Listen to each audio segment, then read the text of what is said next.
All ye beasts of the field.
We have often stated that the more we learn, the more we realize we know nothing.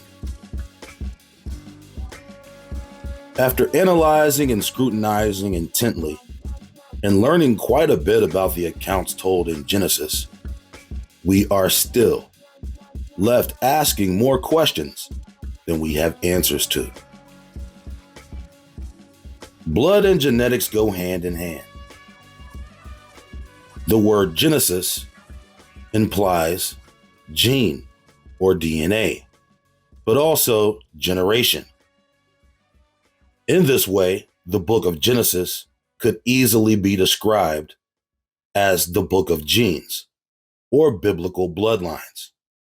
In addition, not only does Genesis imply ancestry, it also implies chronology. A significant portion of this book follows the bloodlines of the so-called Hebrews, and in the latter days, more specifically, the Israelites. But quiet is kept. The verses within the chapters also seem to follow a secret bloodline concealed within the text.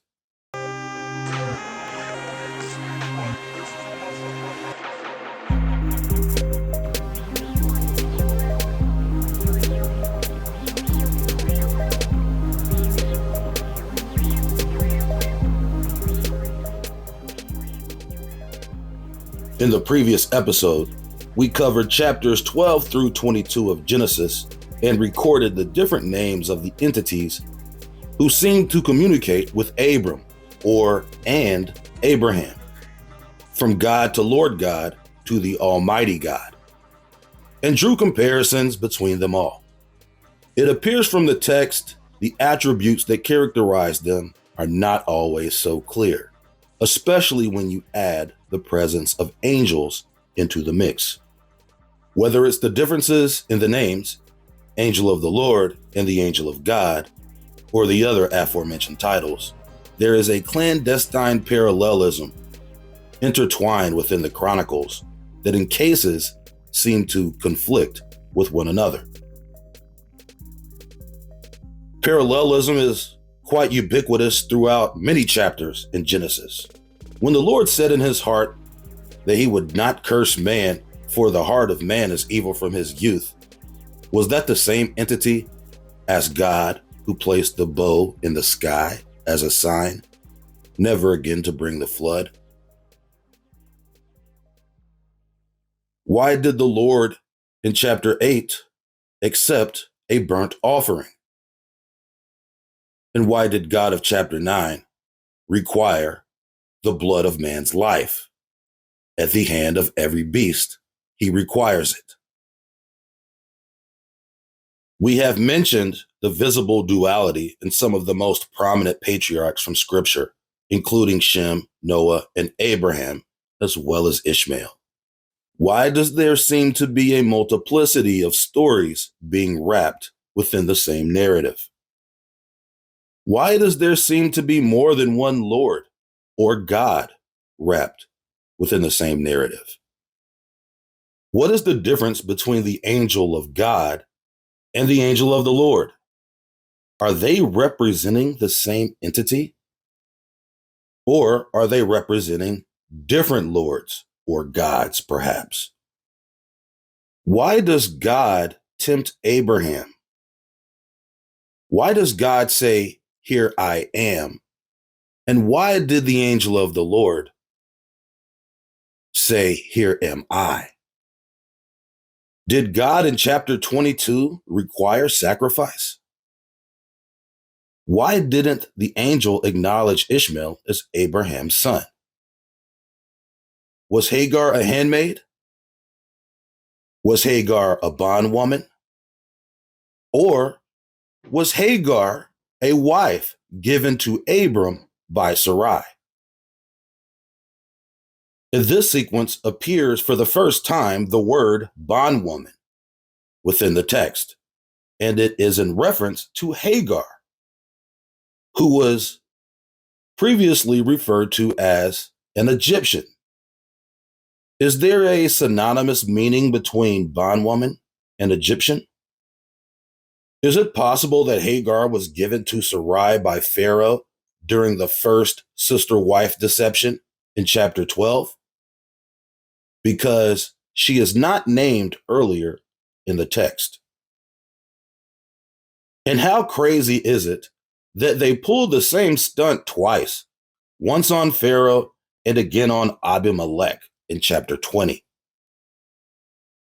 Similar to the title Pharaoh, meaning a king of Egypt, Abimelech is a title of a Philistine king, as opposed to the name of a particular individual. And yet, this is not the only time the sister-wife deception will be pulled on Abimelech. If Hagar was given to Abram as a wife, as stated in chapter 16, verse 3, why was Hagar referred to as an Egyptian in chapter 16 and a bondwoman in chapter 21? When Ishmael is born in chapter 16, why did he not have a name? Initially, Ishmael was not named by Abraham. He was named by the angel of the Lord in the wilderness when Hagar fled from the face of Sarai. And shalt call his name Ishmael, because the Lord hath heard thy affliction, and he will be a wild man. His hand will be against every man, and every man's hand against him.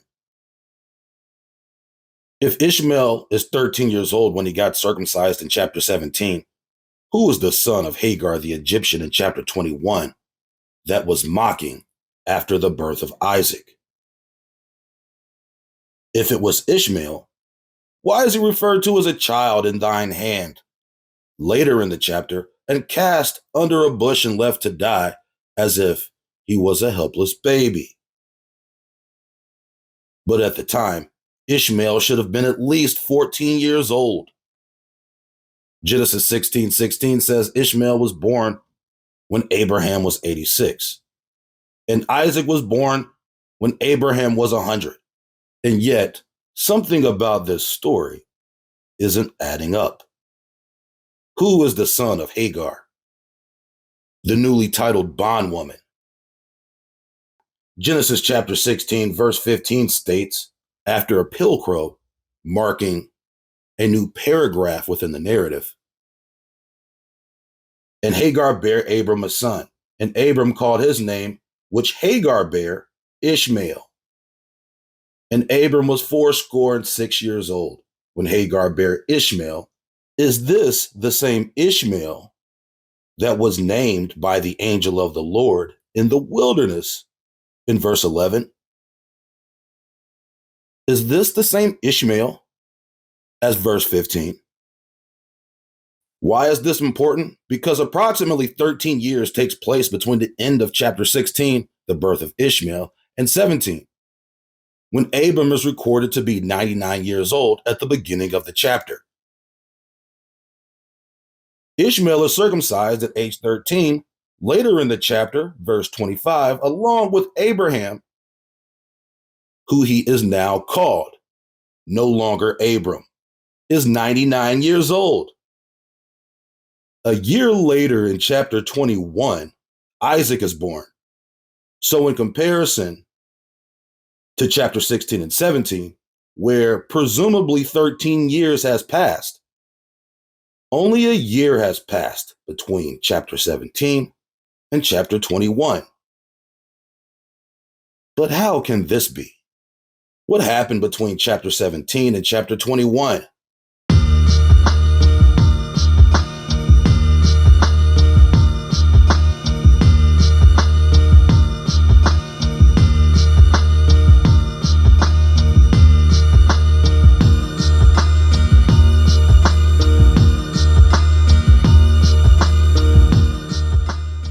In chapter 18, the Lord shows himself to Abraham in the form of a man in the plains of Mamre.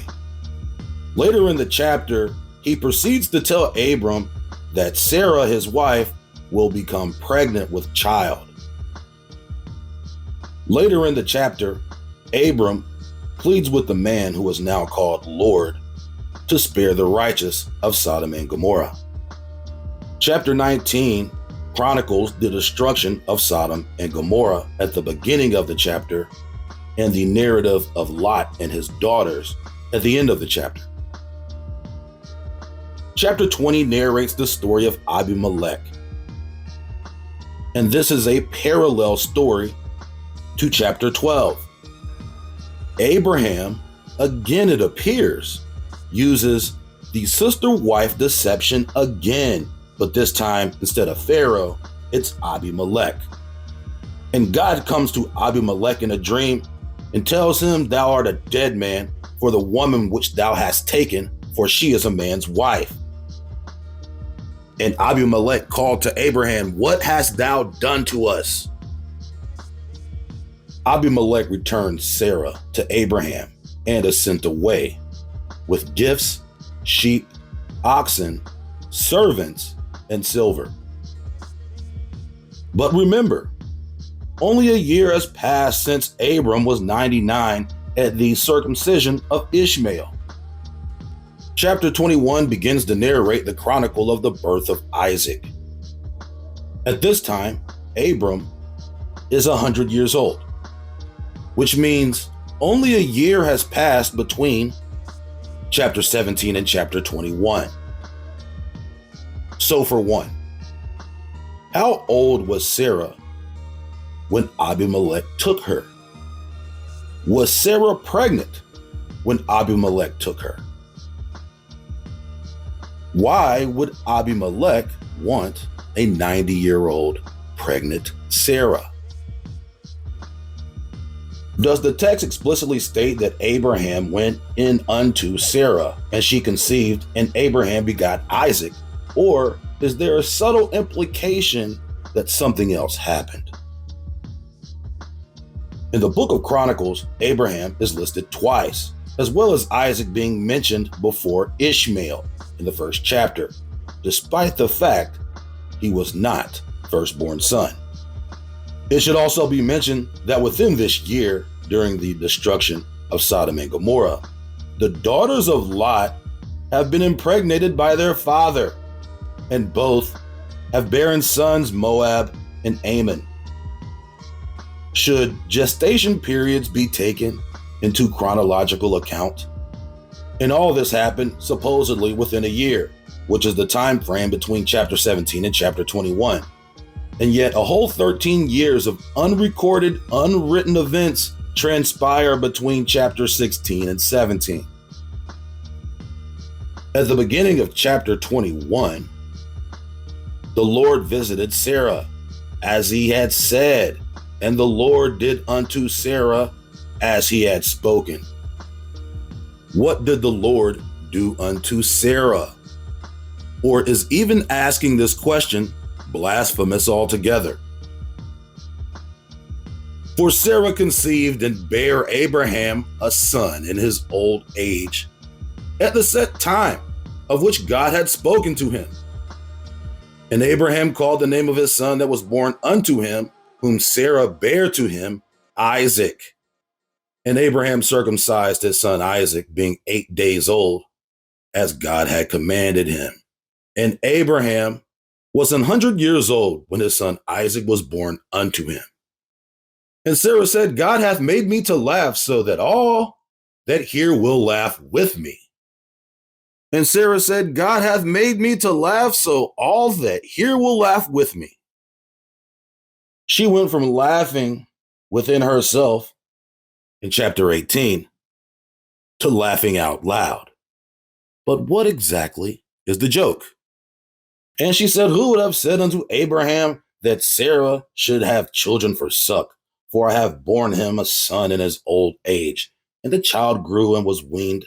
And Abraham made a great feast in the same day that Isaac was weaned. And Sarah saw the son of Hagar the Egyptian, which she had borne unto Abraham, mocking. Wherefore she said unto Abraham, cast out this bondwoman and her son, for the son of this bondwoman shall not be heir with my son, even with Isaac. Even with Isaac. Even with Isaac? What does this imply? Let's rewind.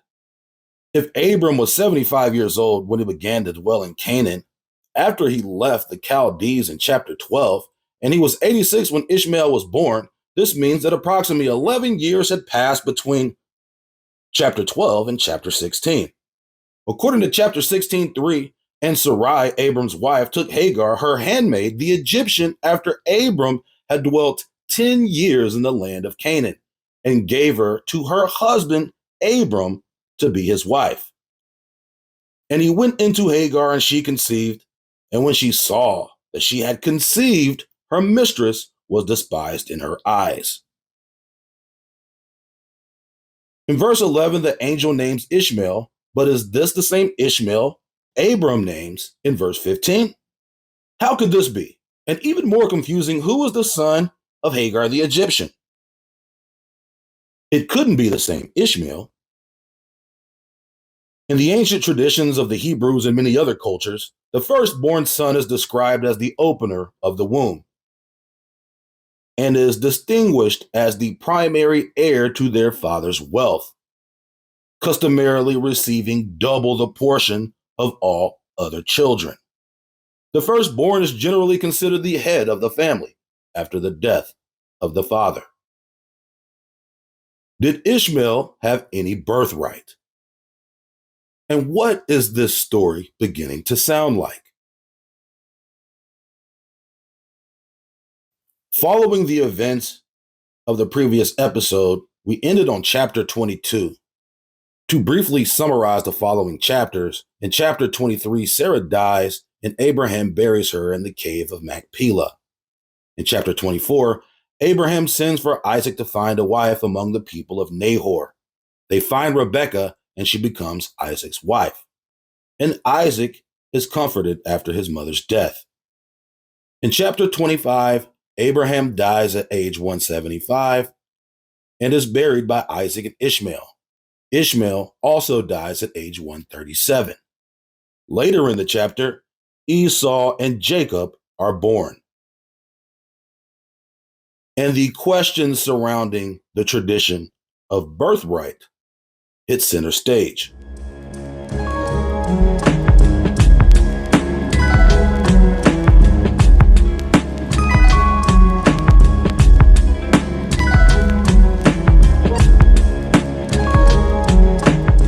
Throughout this series, we have often spoken about the different races of men and the differences between those races of men.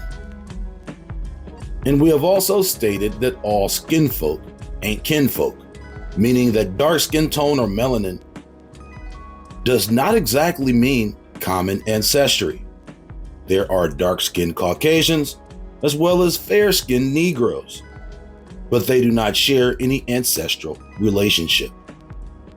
We have also examined thoroughly the out of Africa theory as well as the theory of evolution, which posits man evolved from a Homo-type species. And we have challenged this theory openly. When it comes to categorizing the races of men, the distinction must be made between the oldest races on each continent. And one will soon come to find that they are all different. For example, the out of Africa theory postulates that a Homo genus species left out of Africa crossed into Asia, where it interbred with other species. What we see is that on the continent of Africa, the oldest Homo species exist. These were supposedly non-humans that evolved from a certain split out of the chimpanzee throughout Africa. The second oldest Homo species are in Asia. These Homos are also found on parallel timelines with other species that have also been found in Europe. These species are supposedly the progenitor of Neanderthals. When we compare the oldest species or humans in Asia and Africa to the oldest humans found in the Americas, there's no comparison. The oldest humans found on the American continent are said to be similar to African or sub-Saharan African, not possessing many of the genetic traits associated with the other populations. Charlton's Web quote, interbreeding between archaic humans such as Neanderthals and Denisovans and anatomically modern humans, contemporaneous Homo sapiens, took place during the Middle Paleolithic and early Upper Paleolithic. It has been revealed via genomic sequencing that all modern human populations outside of Africa today carry approximately 1 to 4% Neanderthal DNA, which is a result of genetic admixture that occurred after modern humans migrated out of Africa. Listen to the wording. Denisovan admixture is most prominent in Oceania, where modern human populations derive approximately 4 to 6% of their genome from this archaic group, while those in Eurasia and the Americas have been found to be carrying lower levels. Within Africa, now listen to this, within Africa, successive Eurasian back migrations that continued into the Neolithic introduced Neanderthal DNA to the modern human populations of North Africa. And while it was initially thought to be completely absent in the modern human populations of sub-Saharan Africa, low levels of Neanderthal DNA from these back migrations have since been identified among them as well. So they went to interbreed with other species, created something like a human, and then went back to Africa and then mixed in with the African population.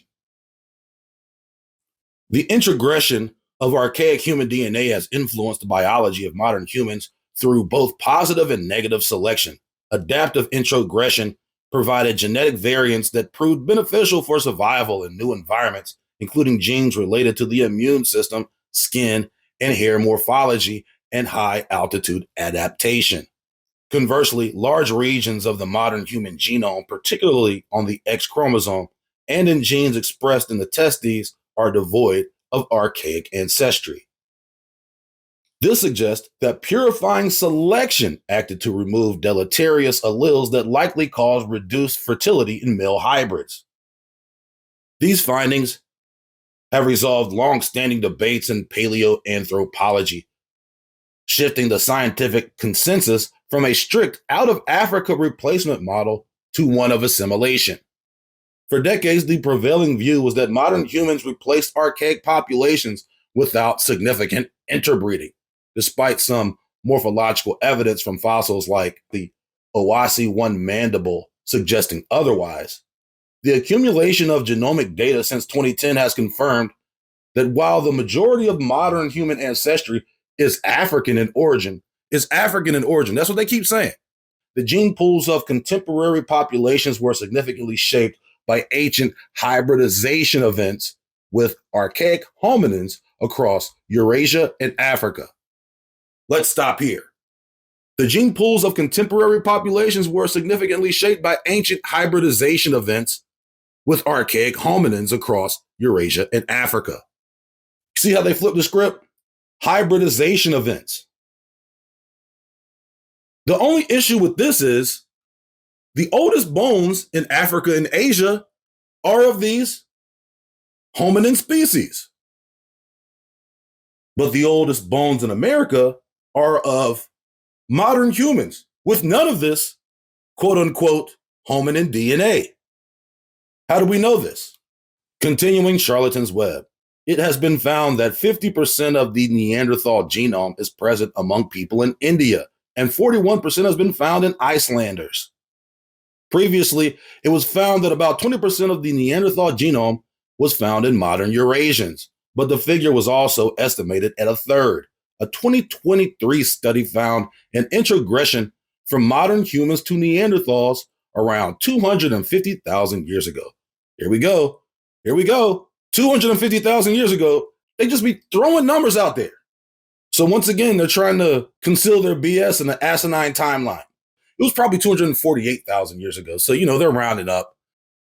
A higher Neanderthal admixture was found in East Asians than Europeans, which is estimated to be about 20% more introgression into East Asians. This could possibly be explained by the occurrence of further admixture events in the early ancestors of East Asians after the separation of Europeans and East Asians. Stop here. After the separation of Europeans and East Asians. I've said it before. The Caucasian is also a Mongoloid. They're cousins who look different on opposite sides of the mountain. Understand that there's no real separation between Europe and Asia. You can walk from one side to another. And as I have stated before, geographic proximity and sexual selection determine the characteristics of the races. And in this case, these people are geographically proximate. This could possibly be explained by the occurrence of further admixture events in the early ancestors of East Asians after the separation of Europeans and East Asians.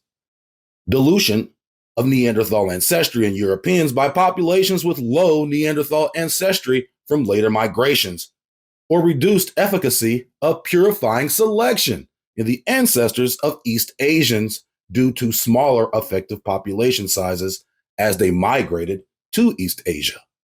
Studies simulating admixture models indicate that reduced efficacy of purifying selection against Neanderthal alleles in the East Asians could not account for the greater proportion of Neanderthal ancestry of East Asians, thus favoring more complex models involving additional pulses of admixture between Neanderthals and the ancestors of East Asians.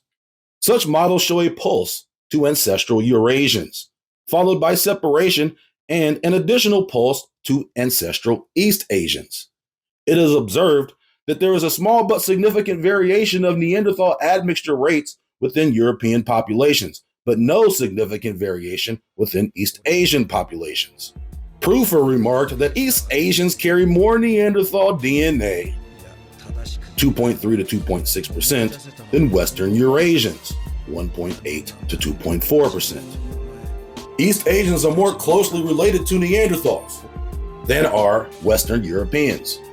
Continuing Charlatan's web, genomic analysis suggests that there is a global division in Neanderthal introgression between sub-Saharan African populations and other modern human groups, including North Africans, rather than between African and non-African populations. They always mention sub-Saharan African ancestry, and I've told you several times, the term sub-Saharan African ancestry is a misnomer. It implies that everyone south of the Sahara in Africa have this shared common DNA. This is absolutely not true. The only populations that they're actually referring to is that small pocket in West Africa. And all they're really saying is that these people right here are not admixed with any Neanderthal. North African groups share similar excess of derived alleles with Neanderthals, as do non-African populations. Whereas sub-Saharan African groups are the only modern human populations that generally did not experience Neanderthal admixture. Let me read that again. Whereas sub-Saharan African groups are the only modern human populations that generally did not experience Neanderthal admixture. Stop here. How is that possible? They were obviously geographically proximate to all of these Homo species who became the progenitors of the Neanderthal, the Asians, the Europeans, the East Asians, and the people in the Pacific Islands. So how is this possible that there was no admixture? How is that possible? If geographic proximity and sexual selection determine the characteristics of the race, how is it possible they didn't admix? Now, what they want to say is the Sahara was some barrier between them and the other people, but that is absolutely not true. In these same pockets of West Africa that they claim where this ancestry is from, this is also the home of the Homo species. So again, I ask you, how is this possible? You can't have sex with someone you don't live near. Henry Louis Charlatan Fakes said that, but it's true. You can't have sex with somebody on the other side of the world. You can only have sex with somebody you live close to. And yet none of these populations are mixed. Now remember, they just said that the reason that they have some of this DNA now is because of back migration events. So understand what they're trying to pull here. These modern humans would have to be geographically isolated to have not had any admixture. I hope that's clear. So if you're geographically isolated from Africa as a modern human, where do you live? Possibly the only place on Earth where the oldest modern humans have been found, quote unquote modern humans. The Neanderthal genetic signal among North African populations was found to vary depending on the relative quantity of North African, European, Near Eastern, and Sub-Saharan ancestry. Using F4 ancestry ratio statistical analysis, the Neanderthal inferred admixture was observed to be highest among North African populations, with highest North African ancestry such as Tunisian Berbers, where it was at the same level or even higher than that of Eurasian populations. Tunisian Berbers, some say, have more admixture of Neanderthal than some Eurasian populations. Eurasian's a very catch-all term, right? Obviously, there are different Asians, and there are different Europeans. When you say Eurasian, you're talking about a ton of people who are the same that look different, who are related in some way, but look different. High among North African populations carrying greater European or Near Eastern admixture, such as groups in North Morocco and Egypt, and lowest among North African populations with greater Sub-Saharan admixture, such as in South Morocco. Quinto therefore postulate that the presence of this Neanderthal genetic signal in Africa is not due to recent gene flow from Near Eastern or European populations, since it is higher among populations bearing indigenous pre-Neolithic North African ancestry. Low but significant rates of Neanderthal admixture has also been observed for the Maasai of East Africa. Let me stop here, because many people look at many of these populations in Africa, especially East Africa, as though they are what we would call purebred Negroes. In fact, many of these populations have as much as 50% Caucasian ancestry. These are tribal people from Ethiopia. They're definitely black. They're from the motherland. They're actually dark-skinned Caucasians.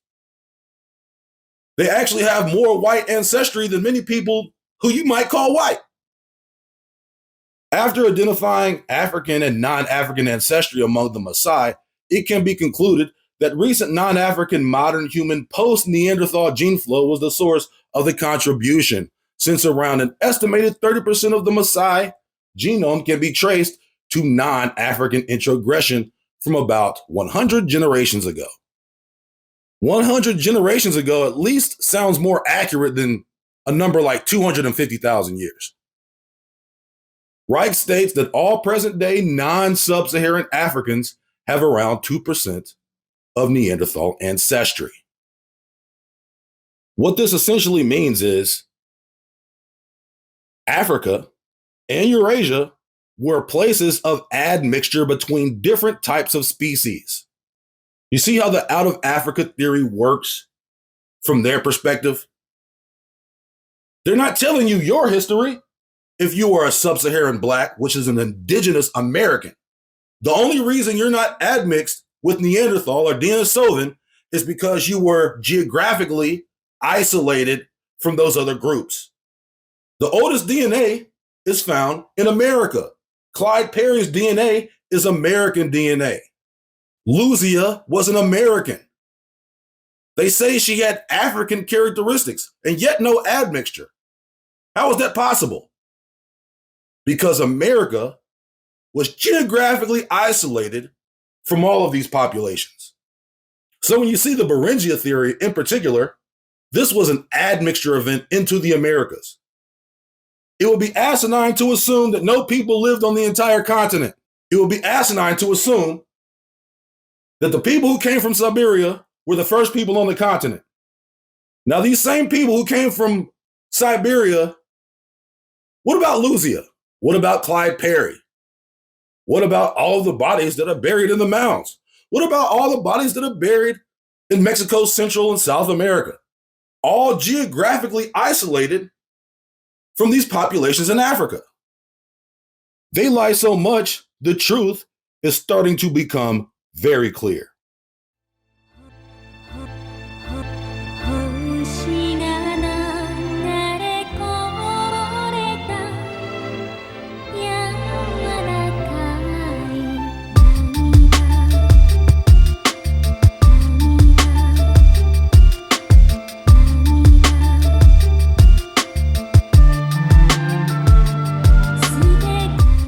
Genesis chapter 25, following the death of Abraham and Ishmael, the birth of Jacob and Esau. And these are the generations of Isaac, Abraham's son. Abraham begot Isaac, and Isaac was 40 years old when he took Rebekah to wife, the daughter of Bethuel the Syrian of Padan Aram, the sister of Laban the Syrian. And Isaac entreated the Lord for his wife because she was barren, and the Lord was entreated of him. And Rebekah, his wife, conceived. And the children struggled together within her. She said, "If it be so, why am I thus?" And she went to inquire of the Lord. And the Lord said unto her, 2 nations are in thy womb, and 2 manner of people shall be separated from thy bowels. And the Lord said unto her, 2 nations are in thy womb, and 2 manner of people shall be separated from thy bowels. And the one people shall be stronger than the other people, and the elder shall serve the younger. And when her days to be delivered were fulfilled, behold, there were twins in her womb. And the first came out red, all over like an hairy garment, and they called his name Esau. After that came his brother out, and his hand took hold on Esau's heel. And his name was called Jacob, and Isaac was 80 years old when she bare them. And the boys grew, and Esau was a cunning hunter, a man of the field, and Jacob was a plain man, dwelling in tents. And Isaac loved Esau because he did eat of his venison, but Rebekah loved Jacob. And Jacob sod pottage, and Esau came from the field, and he was faint. And Esau said to Jacob, "Feed me, I pray thee." with that same red pottage, for I am faint. Therefore was his name called Edom. And Jacob said, sell me this day thy birthright. And Esau said, behold, I am at the point to die. What profit shall this birthright do me? And Jacob said, swear to me this day. And he sware unto him. And he sold his birthright unto Jacob.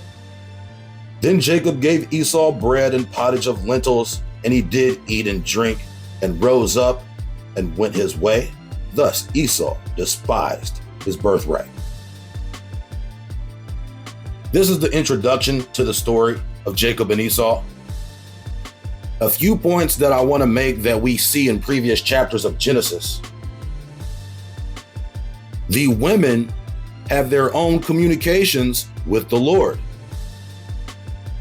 We saw this with Sarah. We saw this with Sarai. We saw this with Hagar to an extent, even though it wasn't the Lord, it was an angel of the Lord or an angel of God.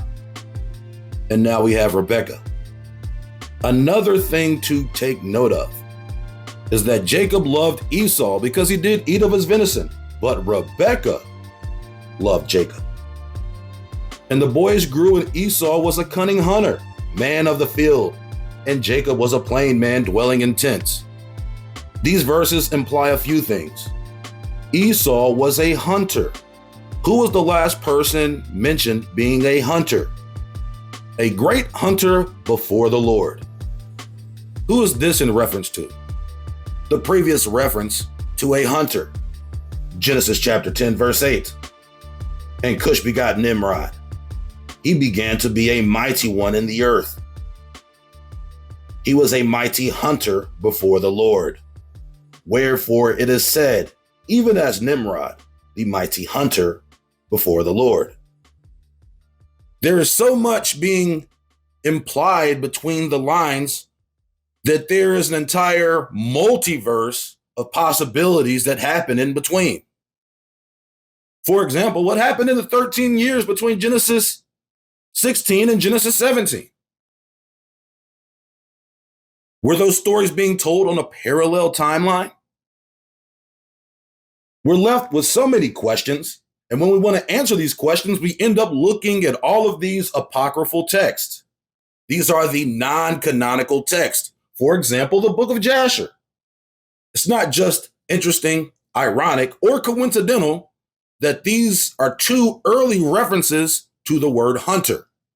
Does the word hunter just imply hunter? Does it imply military leader? Does it imply aggression? If we look at the root meaning of hunter in terms of the etymology for which it is characterized, it would be to lie in wait.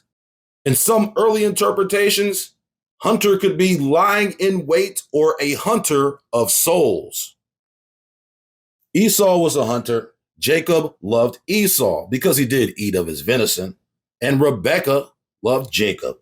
Now, does this book give you any context to why Esau was faint and then so willing to sell his birthright? Had he yet begun to despise his birthright? That boy Jacob said, oh, you want some of this pottage, boy? Sell me this day your birthright.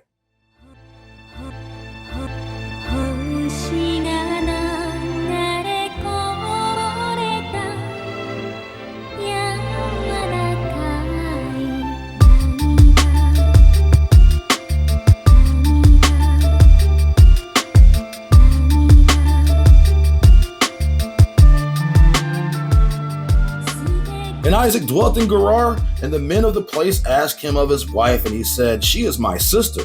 For he feared to say, she is my wife, said he. The men of the place should kill me for Rebekah, because she was fair to look upon. I know one thing, everywhere they go, when they taking a woman, they like, yo, you my sister, sis. Hey, you too fair to look upon, and when they see you, they gonna try to kill me, so you my sister, okay? Except for this time, she's not his sister. This time, she's not his sister, where in the case of Sarai and Abram, she's like his half-sister, same father, Terah. I don't believe they share any parents. or it is not articulated within the text. And it came to pass that when he had been there for a long time, that Abimelech, king of Philistines, looked out a window and saw he, and behold, Isaac was sporting with Rebekah his wife. And Abimelech called Isaac and said, Behold, of a surety she is thy wife. And how saidest thou, she is my sister? And Isaac said unto him, Because I said, lest I die for her. And Abimelech said, What is this thou hast done to us? Did the same thing that Abraham did. Hold on, man. Now you said that's your sister, but I see what y'all doing. Y'all over there sporting. I see y'all sporting over there. Surely this is thy wife. What hast thou done to us? Hey, man, I just didn't want y'all to kill me. Listen, man. Somebody could have laid with her. Then you would have had guilt on us. I'll be honest with you. It seems like there's an honor code out here. Not only do you not mess with a man's wife, if you mess with a man's wife, that's going to put salt on your name. And Abimelech charged all his people, saying, He that touches this man or his wife shall surely be put to death. Listen, y'all don't touch this man or his wife, okay? That he came out here tripping for one, all right? But he think we gonna kill him for his woman. Nah, matter of fact, if y'all touch either one of them, y'all getting put to death. Now that's some crazy security right there. That's almost like the sign of Cain. Then Isaac sowed in that land and received in the same year 100-fold. And the Lord blessed him. Listen, if you want to do something, go somewhere else. It seemed like, I'm not sure, but if you got a fine woman, you might be able to call your sister and kind of finagle your way in. You know what I mean? Like, listen, man, if your wife ain't fine, they probably ain't even checking for you. Real talk. But if you got a fine wife, say she your sister, and go out there and wax 100-fold. You feel me? And the man waxed great and went forward and grew until he became very great, for he had possession of flocks and possession of herds and a great store of servants, and the Philistines envied him. So here this man come, he ain't even from here, with his fine looking wife. We not touching her, I'm just saying she look good. But he came up here lying already. Then he gonna wax 100-fold? You know what, man? I'm jealous of that man right there. Forget him. He ain't really like that. How he get all these herds and flocks? How he waxing so great? First thing he did was lie when he got here. Man, the Lord get this boy everything. He got the woman, he got the herds, he got the flocks, he got the servants. Yeah, we mad. For all the wells which his father's servants had digged in the days of Abraham his father, the Philistines had stopped them and filled them with earth. And Abimelech said unto Isaac, Go from us, for thou art much mightier than we. And get out of here, man. I just wanted to bring this story up as another instance of parallelism. The same type of parallelism, even using the same characters, using the same plot devices. Now this story has been told 3 times, thrice indeed. Once on Pharaoh, once early on Abimelech, and again on Abimelech. But here's the real question. When this was going on with Isaac, Rebekah, and Abimelech, where is Jacob and Esau? For they have both been born. Jacob and Esau don't become part of the narrative until the end of chapter 26 with the pilcrow. And Esau was 40 years old when he took to wife Judith, the daughter of Beri the Hittite, and Bashemath, the daughter of Elon the Hittite, which were a grief of mine unto Isaac and Rebekah. He was 40 years old at the end of the chapter. I don't know what happened, but they were never really part of this whole Abimelech story. There's no Esau, no Jacob within that narrative. So we have 2 types of people and 2 types of nations. We have the nation of Esau, most likely hunters, possibly even hunter-gatherers. And then we have Jacob, who is at least pastoral, possibly a shepherd, maybe even a nomad, possibly a pastoral nomad. Indeed, possibly even an agriculturalist. If there's no animals to hunt, the only way to sustain yourself is to grow food. Charlton's Web quote, "The Neolithic Revolution, also known as the first agricultural revolution, was the wide-scale transition of many human cultures during the Neolithic period from the egalitarian lifestyle of nomadic and semi-nomadic hunter-gatherers to one of agriculture, settlement, establishment of cross-group organizations, population growth, and increasing social differentiation." Okay, there was a transition, okay, from hunter-gatherers to one of agriculture. Which people are predisposed to hunt and gather, and which people are predisposed to eat what they grow from the earth. Archaeological data indicate that the food-producing domestication of some types of wild animals and plants happened independently in separate locations worldwide, starting in Mesopotamia after the end of the last ice age around 11,700 years ago. All right, here we go. 11,700 years ago, there was an ice age. For some reason, after the ice age, hey, yo, I got a new idea, bro. I got a new idea. So we call this post-ice age. We're going to start growing stuff, bro. That's what happened. The climate became warmer and vast areas were flooded due to the relatively sudden rise in sea levels.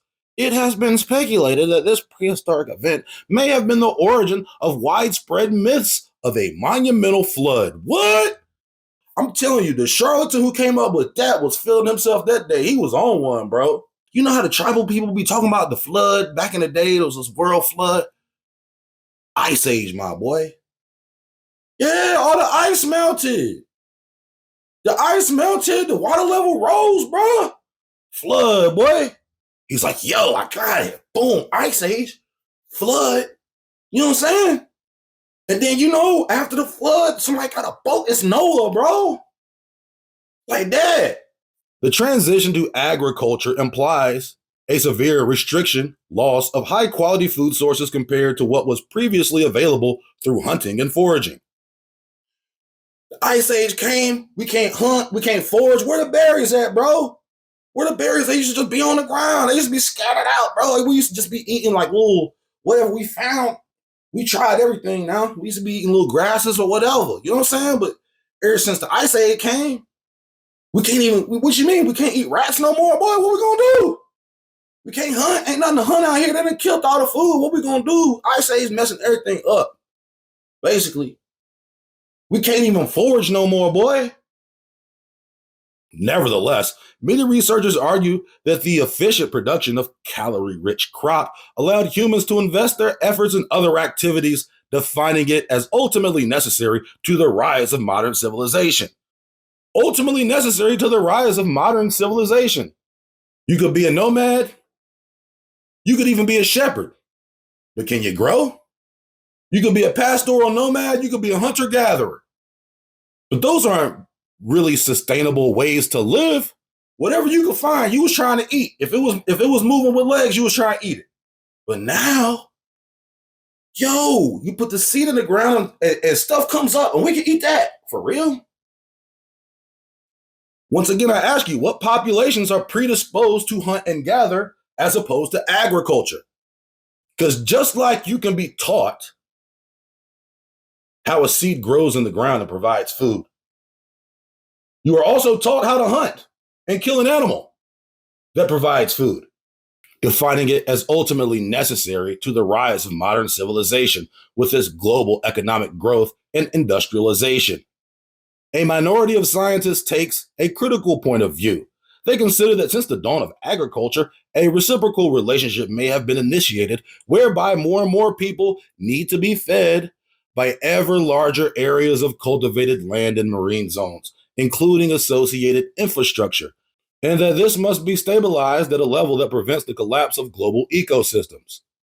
The social forms of human coexistence before and since the beginning of the Neolithic Revolution, the features of political organizations, agriculture, the sequence of their emergence, and empirical interrelations at various sites are the subject of current interdisciplinary research and debate. It is generally assumed, here we go, it is generally assumed that the brain evolution of Homo sapiens constitutes a crucial prerequisite for these cultural achievements.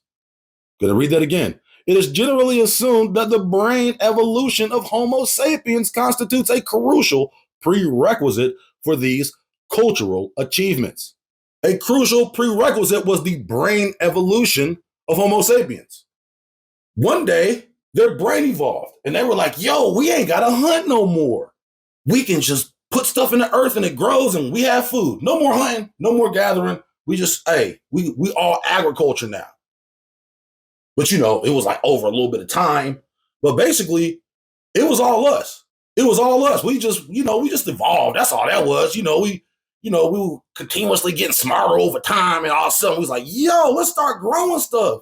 Because, this hunting and foraging is really kind of played out, my boy. It is generally assumed that the brain evolution of Homo sapiens constitutes a crucial prerequisite for these cultural achievements, which, apart from that, did not occur exactly at the same time, also vary depending on factors of their respective environment and the inventiveness of the groups involved. The complexity of these developments cannot be reduced to a strictly linear process. Rather, the emergence of Neolithic cultures appears to be governed by the playful trial and error principle of Darwinian laws, in which the most economical solution finally prevails, assimilating or displacing all others. End quote. Charlton's Web. Once again, they're trying to conceal who we are or who they are through this charlatan jargon, because there are very simple ways to prove who came from these populations. It's not just, oh, your genetics are this, your genetics are that. We're talking about agriculture versus hunting and gathering. For one, if you descend from a place where you can't even grow anything, how could agriculture ever be a part of your evolution, so to speak? If you've only been hunting animals, if your diet for, who knows, 250,000 years, ha ha ha ha ha ha. If your diet for 250,000 years, ha ha ha ha ha, consisted of only hunted game and foraged food, what would even make you consider agriculture as a possibility? How could any people who are from an area that can't grow any food, how could they ever be predisposed to agriculture? What you gonna grow in the snow? But there are also other ways to be able to tell through human physical characteristics who these people are.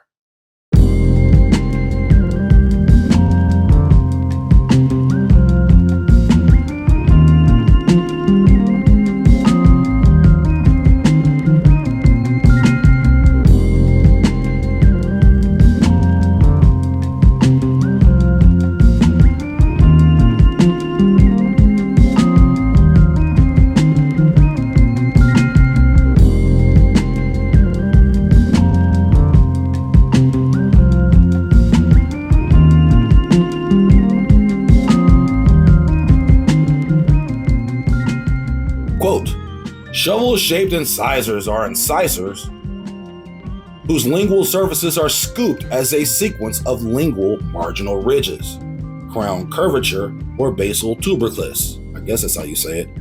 Shovel-shaped incisors are significantly common in indigenous Americans? What? Which indigenous Americans are they referring to? From North, Central, and South America. They are also common in East Asians. East Asians. You know, the type of Asian who has very high amounts of Neanderthal DNA. They are also common in East Asians and Central Asians and Inuit people of Northeast Asia. In certain European and African groups, shovel-shaped incisors are uncommon or not present.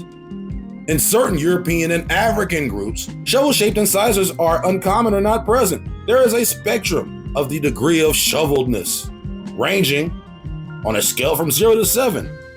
Of spatulate incisors to shoveled incisors.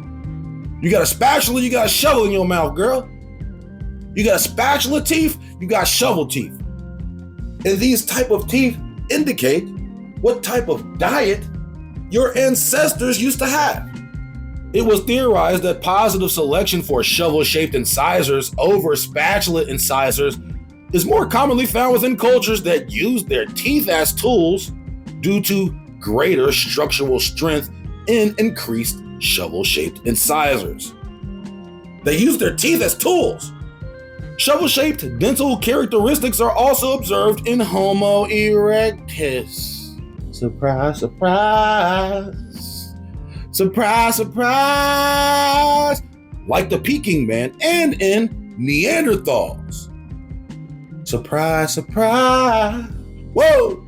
Surprise, surprise. Although the morphology of these shoveled incisors is distinct from modern human form of shoveling. Oh, it's distinct. They heavily show. Man, I don't know. It's distinct, okay? Boy, you see somebody with some shovel teeth, boy, you got that Neanderthal. You got them Neanderthal teeth. You got to brush the front and the back of your teeth, boy. The morphology of Neanderthals' interior teeth has been seen as an adaptation to the heavy use of their canines and incisors in processing and chewing food. What kind of food do you think they're processing and chewing? And the use of their teeth for activities other than feeding?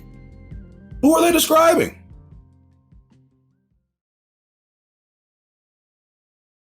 I want to take note of a couple of other points that may go overlooked.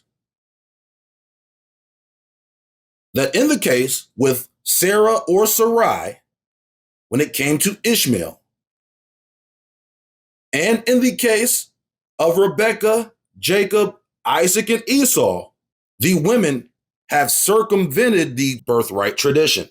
These are also women who communicate directly with the Lord, or in Hagar's case, angel of the Lord.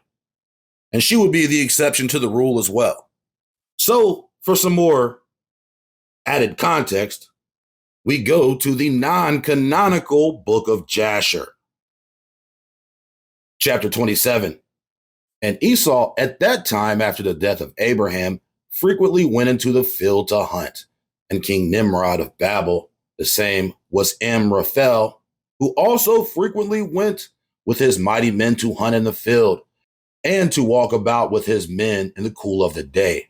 And Nimrod was observing Esau all the days, for a jealousy was formed in the heart of Nimrod against Esau all the days. Why would Nimrod be jealous of Esau? Perhaps Esau was a better hunter. Oh, they trying to say that boy can hunt like me? No. Stop that. Hey, you know that boy Esau, he next. He the next mighty hunter. Now, Nimrod was probably getting old. He was out of his prime. He probably couldn't hunt like he used to. Hey, you heard about that boy Esau? Hey, he real in the field. And Nimrod was observing Esau all the days, for a jealousy was formed in the heart of Nimrod against Esau all the days. And on a certain day, Esau went into the field to hunt, and he found Nimrod walking in the wilderness with his 2 men, and all his mighty men, and all his people were with him in the wilderness, but they removed at a distance from him. And they went from him in different directions to hunt, and Esau concealed himself for Nimrod. And he lurked for him in the wilderness. And Nimrod and all his men that were with him did not know him. And Nimrod and his men frequently walked about the field at the cool of the day, and to know where his men were hunting in the field. And Nimrod and 2 of his men that were with him came to the place where they were, when Esau started suddenly from his lurking place and drew his sword and hastened and ran to Nimrod and cut off his head.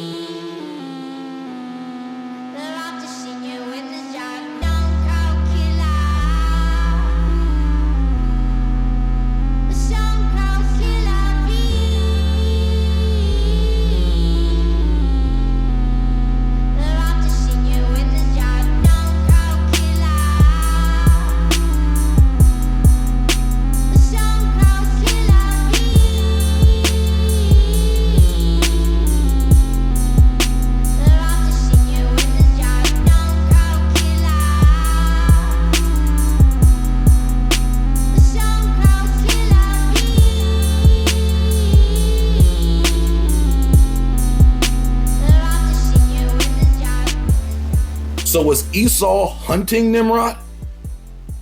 Was this battle of the mighty hunter? It's like that movie Surviving the Game.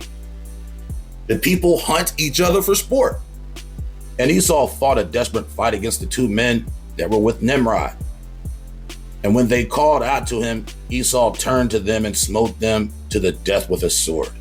And all the mighty men of Nimrod who had left him to go to the wilderness heard the cry at a distance. And they knew the voices of those two men, and they ran to know the cause of it when they found their king and the two men that were with him lying dead in the wilderness. And when Esau saw the mighty men of Nimrod coming at a distance, he fled and thereby escaped. And Esau took the valuable garments of Nimrod, which Nimrod's father had bequeathed to Nimrod, and with which Nimrod prevailed over the whole land. And he ran and concealed them in his house. Stop here. Esau kills Nimrod and acquires the garments given to him by his father Cush, that was given to him by Ham, that was taken from Noah after their departure from the ark. Now, of course, this is all non-canonical information. These garments were supposedly the coats of skins given to Adam and Eve after their fall. It appears as though they were both given coats of skins, and yet the only skin in contention seems to be one, that one of Nimrod. Is there another skin out there? Is this skin made for a woman? What is this skin that makes them mighty hunters? Whatever this skin was, it wasn't able to save Nimrod's skin against Esau. Or maybe if you wear the skin, the only way you can get got is getting decapitated. These were the skins that were taken from Nimrod after he was decapitated by Esau, according to the text. Nimrod was a mighty hunter before the Lord, and Esau just murdered the mightiest hunter. So is now Esau the mighty hunter? Did Esau become Nimrod? Again, this is all non-canonical.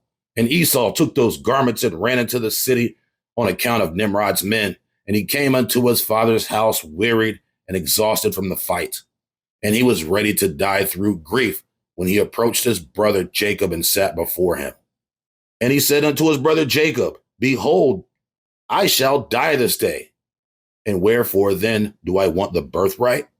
And Jacob acted wisely with his brother Esau in this manner. And Esau sold his birthright to Jacob, for it was so brought out by the Lord.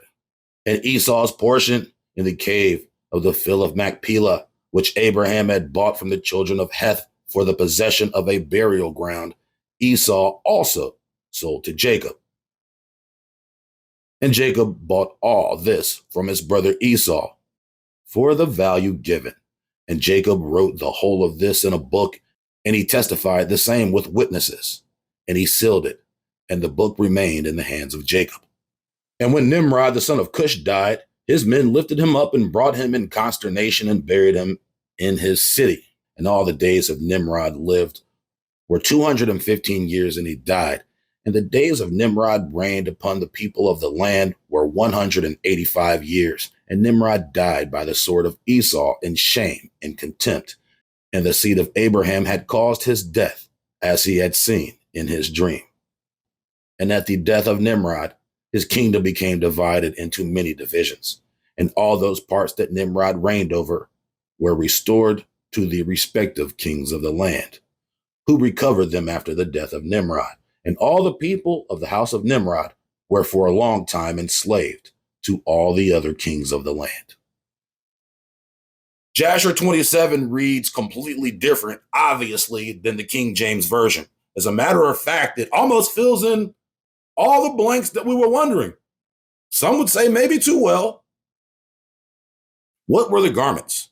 What was it about the garments that made Nimrod a mighty hunter? And what did Esau do with the garment?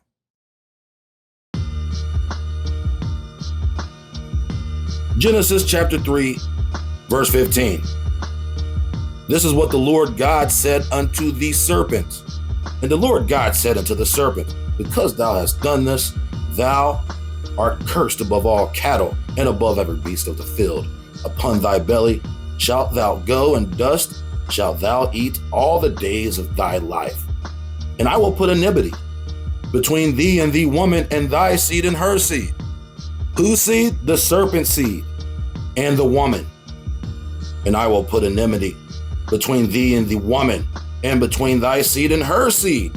It shall bruise thy head, and thou shalt bruise its heel. Is this foreshadowing to Jacob and Esau, perhaps? Jacob was the heel holder.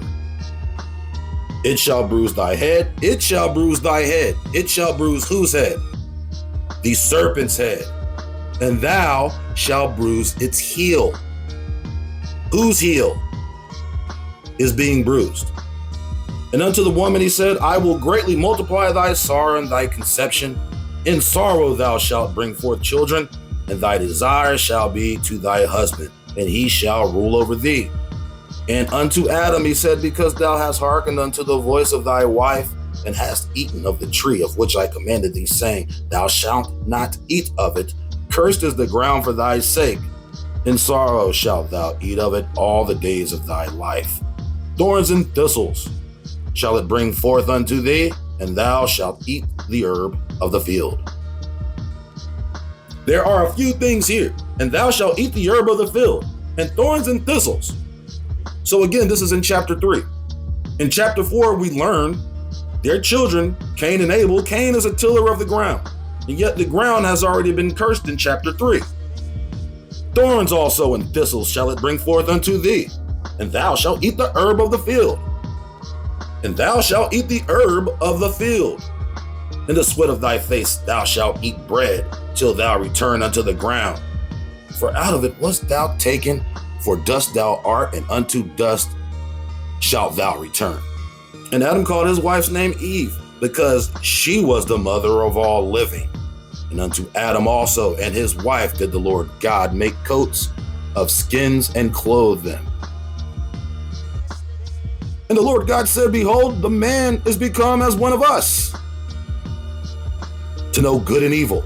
And now lest he put forth his hand and take also of the tree of life and eat and live forever. Therefore the Lord God sent him forth from the Garden of Eden to till the ground from whence he was taken. So he drove out the man, and he placed at the east of the Garden of Eden cherubims and a flaming sword which turned every way to keep the way of the tree of life. What were the coats of skins that the Lord gave Adam and Eve before their descent upon the earth? Are there parallel stories being told here? What form were they before, and what form were they after?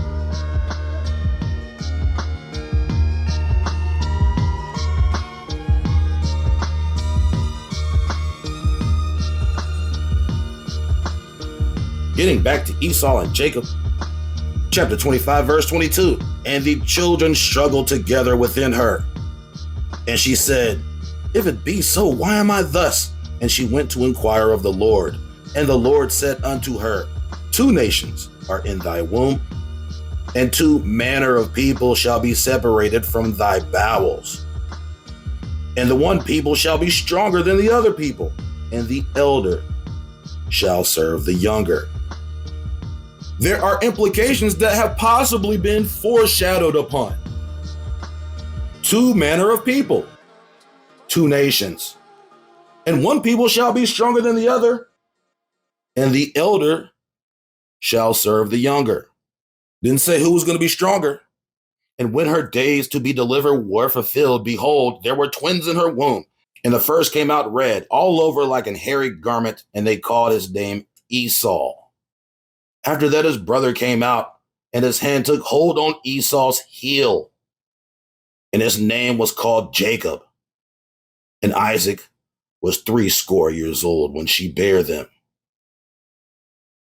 Esau was red. There are 2 manner of people in thy womb. Who has red hair? Could Esau have simply been an albino? We know that albinos, many cases, have red hair. Could Esau have been some later form of Neanderthal or Homo erectus? Could he have simply just been an albino? All we know is that he's a great hunter.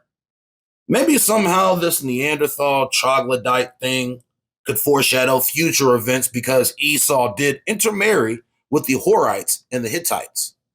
And I know specifically the Horites were at one point considered cavemen or even troglodytes. And Esau married in with the Canaanites, the Horites, the Hittites, the Hivites, as well as Bashemath, daughter of Ishmael.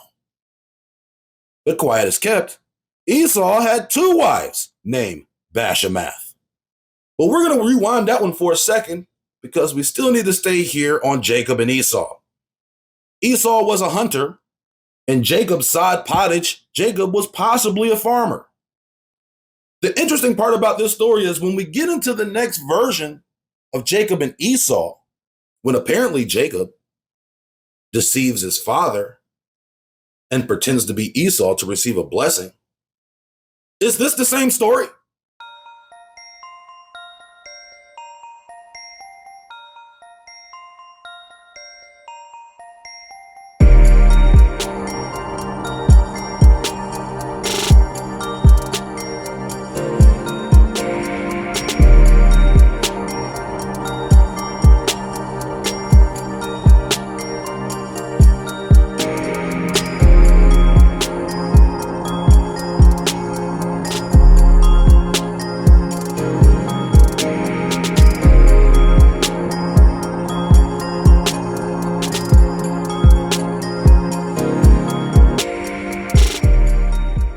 Genesis chapter 27. And it came to pass that when Isaac was old and his eyes were dim so that he could not see, he called Esau, his oldest son, and said unto him, My son. And he said unto him, Behold, here am I. And he said unto him, Behold, here am I. Where have we heard, here am I before? And he said, Behold, now I am old. I know not the day of my death. Now therefore take, I pray thee, thy weapons, thy quiver, and thy bow, and go out unto the field, and take me some venison, and make me savory meat, such as I love, and bring it to me, that I may eat, that my soul may bless thee before I die. And Rebekah heard when Isaac spoke to Esau his son, and Esau went to the field to hunt for venison, and to bring it. And Rebekah spake unto Jacob her son, saying, Behold, I heard thy father speak unto Esau thy brother, saying, Bring me venison and make me savory meat, that I may eat, and bless thee before the Lord before my death. Now therefore, my son, obey my voice, according to that which I command thee. Now go to the flock and fetch me from thence 2 good kids of the goats, and I will make them savory meat for thy father, such as he loveth. And thou shalt bring it to thy father, that he may eat, and that he may bless thee before his death. And Jacob said to Rebekah his mother, Behold, Esau, my brother, is a hairy man, and I am a smooth man. My father, peradventure, will fill me, and I shall seem to him as a deceiver. And I shall bring a curse upon me, and not a blessing. And his mother said unto him, Upon me be thy curse, my son. Only obey my voice, and go fetch me them. See what's going on here? She's basically saying, go deceive thy father. Upon me be thy curse, my son. Only obey my voice, and go fetch me them. And he went and fetched and brought them to his mother. And his mother made savory meat, such as his father loved. And Rebekah took goodly raiment of her eldest son Esau, which were with her in the house, and put them upon Jacob. And she put the skins of the kids of the goats upon his hand, and upon the smooth of his neck. Go deceive your father, we're going to dress you up like a goat. It almost implies Esau could have some goat in him. How could he deceive his father with the skins of a goat? Keep that in mind.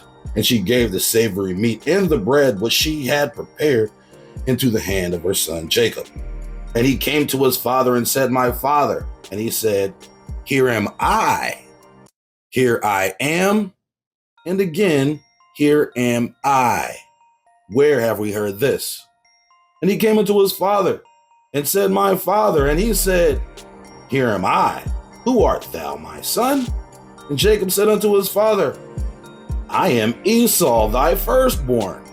I have done according as thou badest me, arise, I pray thee, sit and eat of my venison, that thy soul may bless thee. And Isaac said unto his son, how is it that thou hast found it so quickly, my son?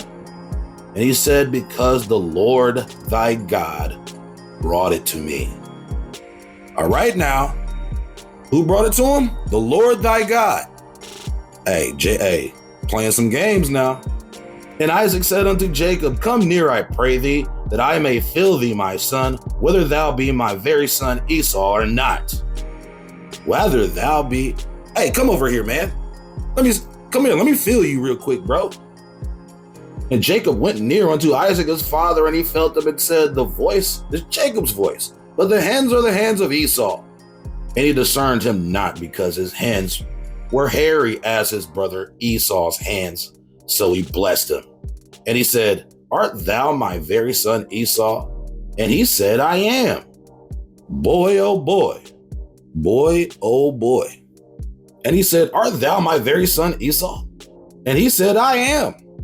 He is fully invested in this lie. He cannot turn around now. He's like, hold on, man. Come here. Let me feel you real quick. You Esau? You sound like Jacob, but you feel like Esau. So you sure this is my son Esau? He like, yeah, bro, this Pops. It's me. Daddy. You can't tell.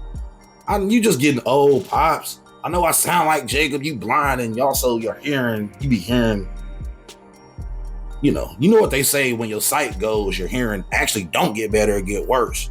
Don't worry about it, Pops. Discern this not, man.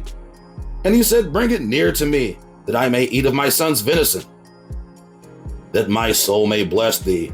And he brought it near to him, and he did eat. And he brought him wine, and he drank.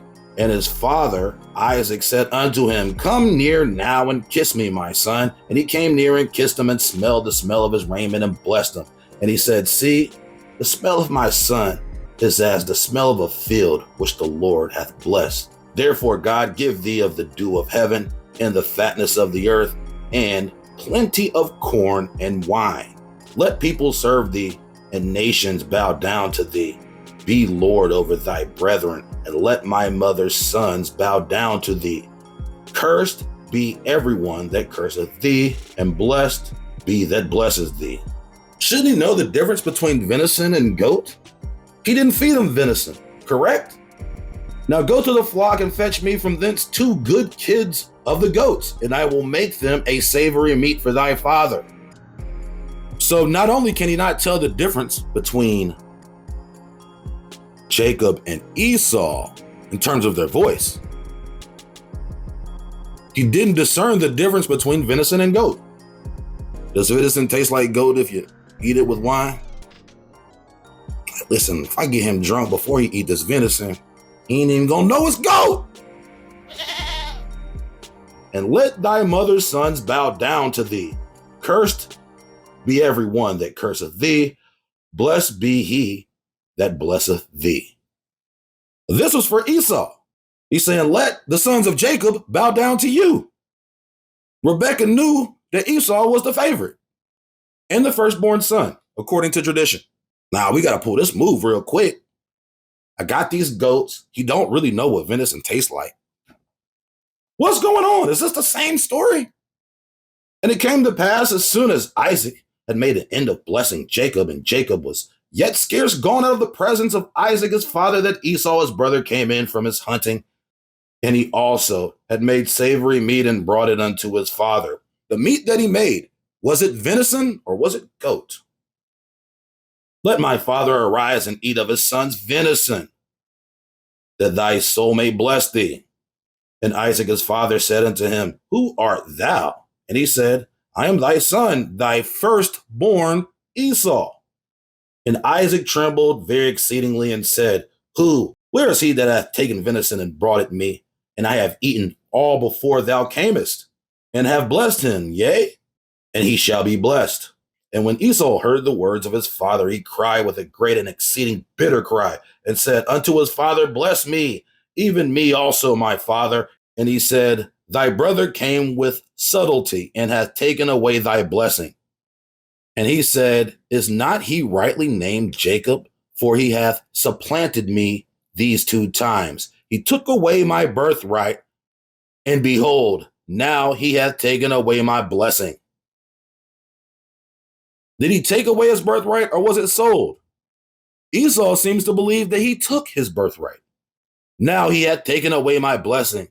And he said, hast thou not reserved a blessing for me? And Isaac answered and said unto Esau, behold, I have made him thy Lord. But instead, he's like, man, he came in, he usurped the blessing, so I have made him thy Lord. Was he looking for the blessing to cancel out the birthright he had previously sold for the pottage? And he said, hast thou not reserved a blessing for me? And Isaac answered and said unto Esau, and with corn and wine have I sustained him. For servants, behold, I have made him thy Lord, and all his brethren I have given to him for servants. And corn and wine have I sustained him. And what shall I do now unto thee, my son? And Esau said unto his father, hast thou but one blessing, my father? Oh, bless me, even me also, O my father. And Esau lifted up his voice and wept. And Isaac his father answered and said unto him, behold, thy dwelling shall be in the fatness of the earth, and of the dew of heaven from above. And by thy sword shalt thou live, and shalt serve thy brother. And it shall come to pass, when thou shalt have dominion, that thou shalt break his yoke from off thy neck. So Isaac is basically prophesying against Jacob.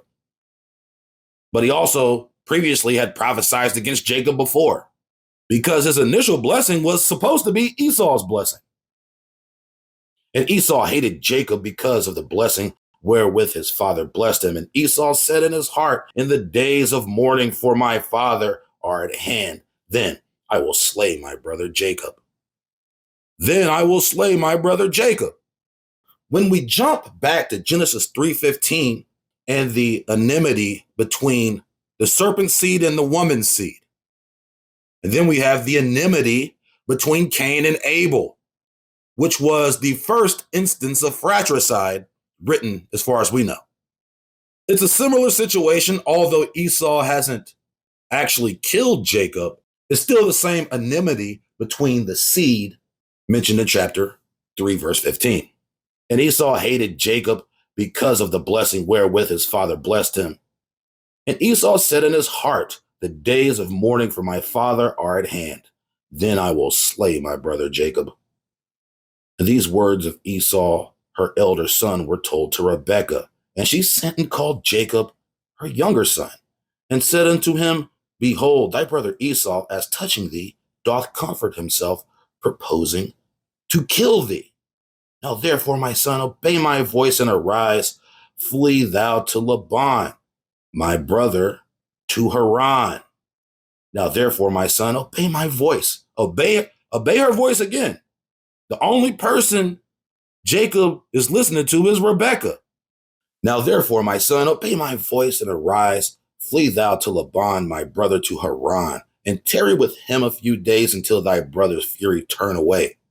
Until thy brother's anger turn away from thee, and he forget that which thou hast done to him. Then I will send and fetch thee from thence. Why should I be deprived also of you both in one day? And Rebekah said to Isaac, I am weary of my life because of the daughters of Heth. If Jacob take a wife of the daughters of Heth, such as these, which are the daughters of the land, what good shall my life do me? So what we have is Rebekah essentially circumventing birthright tradition and also the wishes of Jacob. You know, Rebekah was probably like, listen, you can't give the birthright to the little goat boy. He mean as hell. He always in the field killing stuff. He's all hairy and red like a garment. Like in garment, boy. We can't give the birthright to the goat boy. I know he hairy. I know he mean. I know he unstable. But he gonna be the head of this family. He was firstborn son. That's all I'm saying. If Esau sold his birthright to Jacob, what would be gained by the blessing? Nations bow down to thee, be Lord over thy brethren, and let thy mother's sons bow down to thee, also his brethren. Cursed be every one that curseth thee, and blessed be he that blesseth thee. Now this was supposed to be reserved for Esau, which essentially is the birthright tradition. And how could Isaac not know he was being deceived? With blessings, ain't no take backsies. ain't no take backsies with blessings, all right? Once I put that blessing out there, same thing with curses. If I put the curse out there, hey, ain't no take backsies. You know what I'm saying? I can't rethink it tomorrow. I already put it out there. It's already in the atmosphere. But here's what I will do. Here's what I will do. You finna dwell in the fatness of the earth and the dew of heaven from above. And by thy sword shalt thou live, and shalt serve thy brother. And it shall come to pass when thou shalt have dominion that thou shalt break his yoke from off thy neck. He's like, listen, Esau, I got you, man. Here's what we're going to do. You're going to break the yoke, okay? It ain't going to be like this always, all right? But you also won't live by the sword. What does this mean? You will live by the sword. It implies that he will live by military dominance, most likely metallurgy and military dominance, possibly even technology and military dominance. When Edom was born, was he just an albino? Was he some sort of Neanderthal, or was he some sort of ape, or possibly even a goat? Because his father couldn't tell the difference between his skin and goat skin. Furthermore, when they decided to pull the old switcheroo, why couldn't he tell the difference between venison, which Esau was supposed to bring him, and the goat, which Rebecca made? Is venison goat? Shit, it better not be fucking goat. There goes my point. If it's not, you ain't finna tell me I know venison is dirt. Let me find out venison can be goat. Maybe venison doesn't specifically mean a certain meat like we understand it to be today, where it's deer. Venison could be any meat that was caught during a hunt. And then he slid the kids in there with it. So maybe that's why he can't tell the difference between venison and goat. He's like, this venison's not very gamey. Because obviously, if she got goats from the flock, she got good goats from the flock. That implies that these goats are domesticated. Like, man, where'd you catch this goat? This goat right here don't taste the same as all the other wild goats. It seems like Esau thought he was going to die in either case, whether that be the Jasher case after the altercation with Nimrod and his men and him killing Nimrod. Maybe he thought they were going to come back for revenge, although he had taken the garment for Nimrod. And now that the garment is in the hands of Esau, according to the book of Jasher, that is. Now that the garment is in the hands of Esau, we hear nothing else about the garment ever again. Unless I'm missing something, point me to the place where the garments are being used again. I would prefer it to be found in the authoritative King James Version as opposed to a non-canonical version where the garments are a device in the plot later. What is it about the garment that makes a man a mighty hunter? And does mighty hunter mean exactly what we think it does? Presumably at this time when Isaac tells Esau, you will live by the sword, Esau was already living by the sword. How is he going to bow down when he has the garment?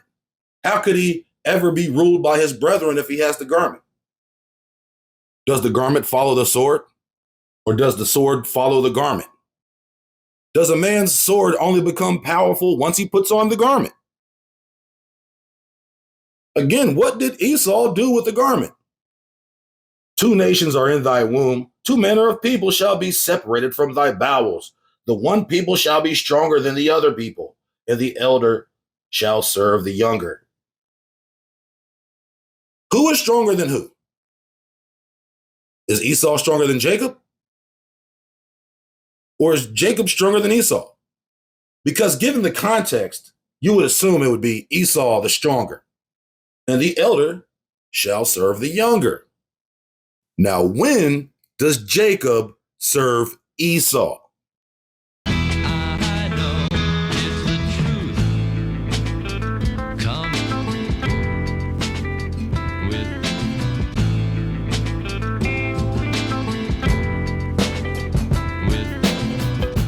What is the secret bloodline? Is it the serpent seed, or is it the fallen? Or is the serpent seed and the fallen one and the same? Are the two nations in Rebekah's womb the same as the serpent seed and the woman mentioned in Genesis chapter 3? What are the possibilities that either Jacob or Esau are part of the secret bloodline?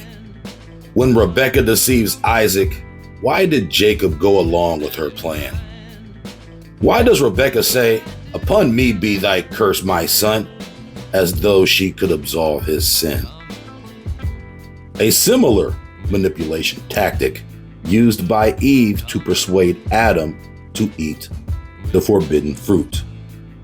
Who was the real deceiver, Rebekah or Jacob? Why did she not tell her husband about the stunt she pulled with Jacob? Why then did Rebekah cry to Isaac about Jacob not taking a wife from the daughters of the land, as if that was the real reason for his departure, when she knew the real reason is because Esau was planning to kill Jacob, all due to her double-crossing deception? Then she deceives him again, pretending she's sad over Jacob finding a wife in order to trick her husband into her tangled web of chicanery. Did Isaac even love Jacob? Or was Jacob just like his mother? How is it that Abraham, and Isaac can enter into foreign lands under false pretenses, deceive the king, and still become magnified in the land? Why does their deception always result in favorable outcomes? Is it because they are of the secret bloodline? The questions to these questions and more on the next episode of The Smartest Beast in the Field.